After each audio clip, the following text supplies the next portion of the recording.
And welcome everybody to another edition of the GSMC Baseball Podcast brought to you by the GSMC Sports Network. As always, I'm your host, Kenneth Grunfelder, and it's great to have you guys here on this Friday, January 26th. We have a lot to talk about on the show today, but before I get into that, I just want to remind you guys, as always, to tip or donate and get your comments recognized, make sure to go to the following link. That is streamelements.com/gsmcsportsnetwork./tip. Again, that really helps the show, makes the show more interactive between myself, the host, and you guys, the viewers. Again, that is streamelements.com/gsmcsportsnetwork./tip. And as always, it is displayed on the ticker on the bottom of the show segment down below. So, with that, let's get into what we are going to talk about for today. So we're going to start off the show. We're going to talk about the latest signings here in the offseason. And we're actually about a month away from the first spring training game being played. And I know it's been a little bit since I last did a baseball podcast because now it's every other Friday. So we'll talk about the latest signings. Then we'll get into the latest rumors. So we'll look at the hot stove side of things, what's trending, where the remaining free agents could potentially go, the latest news on them, because there's still some big free agents out there, like Blake Snell, Jordan Montgomery, Cody Bellinger, of course, Matt Chapman. So we'll get into that.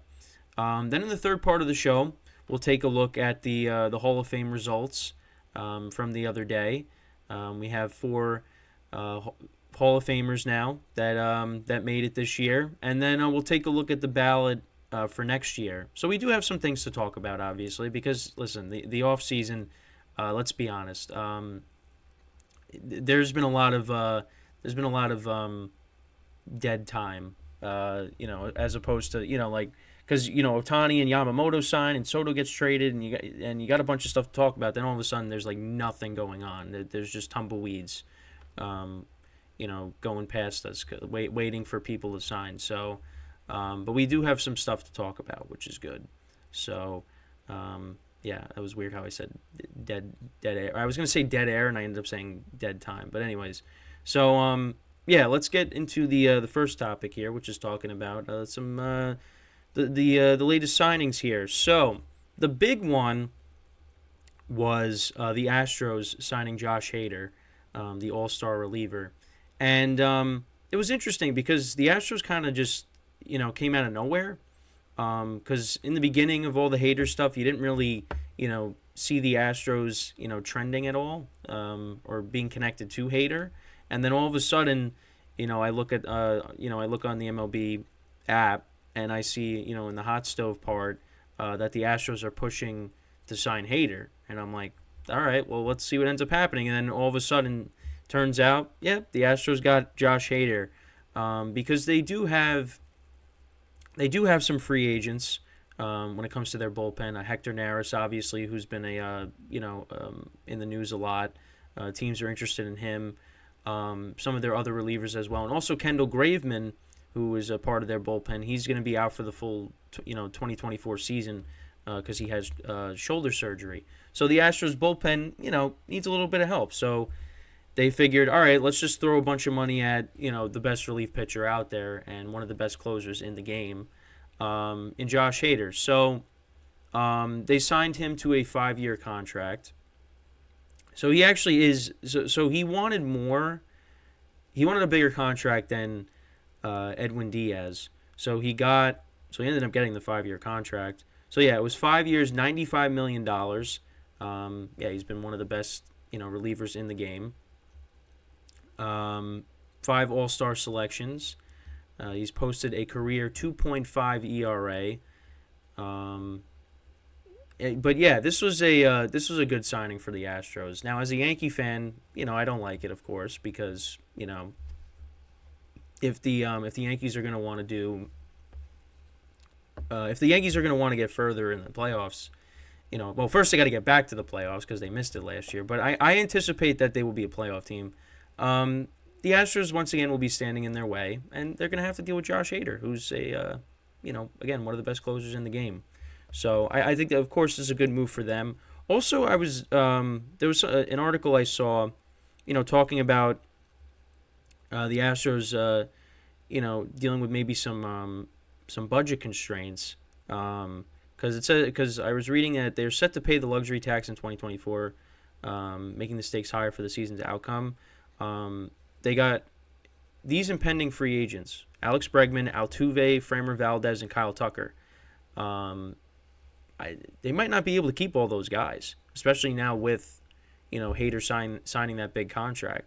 So, um, you know, and it was talking about if the Astros aren't having a good year, which I don't see why that would be the case. I feel like the Astros are going to make the playoffs, and they're going to contend for a championship. But in the event that they don't have a good season, they could be trading these guys possibly at the trade deadline. Because it was weird, seeing, on the hot stove part of the MLB at Bat App, that they were listening to offers for like Valdez and Bregman, and I was just like, I was like, why? But that could also just be they're not going to be able to keep all these guys. So we'll have to we'll keep an eye on that. But yeah, so they at least get Hader. I mean, I think they're going to be one of the final 4 teams remaining, because that just seems like that's a given every year. I mean, you talk about like talking about football. Doing the football podcast, how people are sick of the Kansas City Chiefs. Well, look at baseball.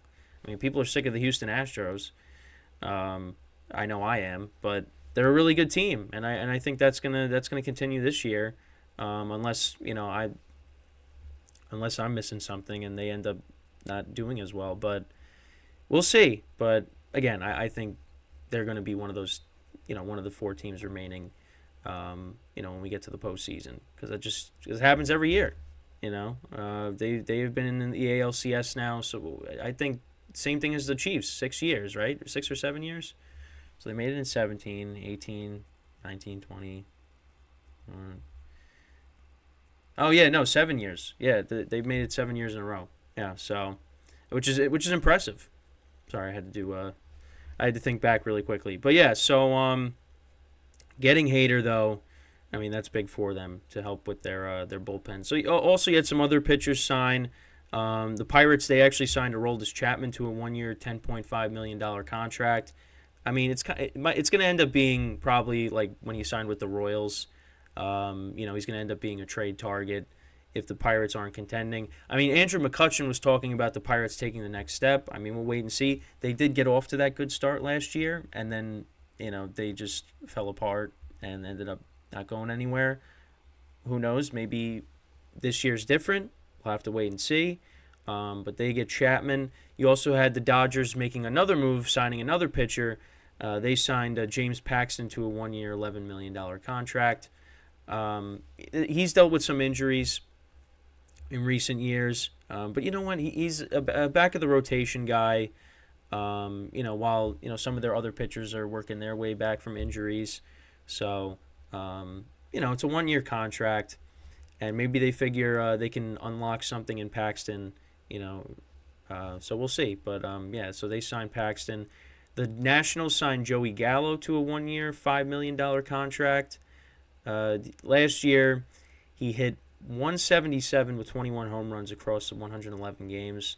Again, he could be another guy that gets moved at the deadline if teams are interested. But he's kind of like, you don't really hear about him anymore, because ever since he went to the Yankees and then got traded to the Dodgers, you don't really hear about him. He did get off to a good start with the Twins, but then he didn't really play. But we'll see. So he goes to the Nationals. Another big signing, actually. So the Brewers, they signed Rhys Hoskins to a 2-year, $34 million contract. And, it's interesting because obviously the Phillies, they moved Bryce Harper to first base. He's going to play first base moving forward. And, so that really left no place for Rhys Hoskins. And I saw on social media, like a bunch of Phillies fans were commenting on a post about it. And, they were basically, they were all nice comments. But yeah, Hoskins missed the entire 2023 season with a torn ACL, so he's looking to bounce back. From 2018 to 2022, he averaged 34 home runs per 162 games.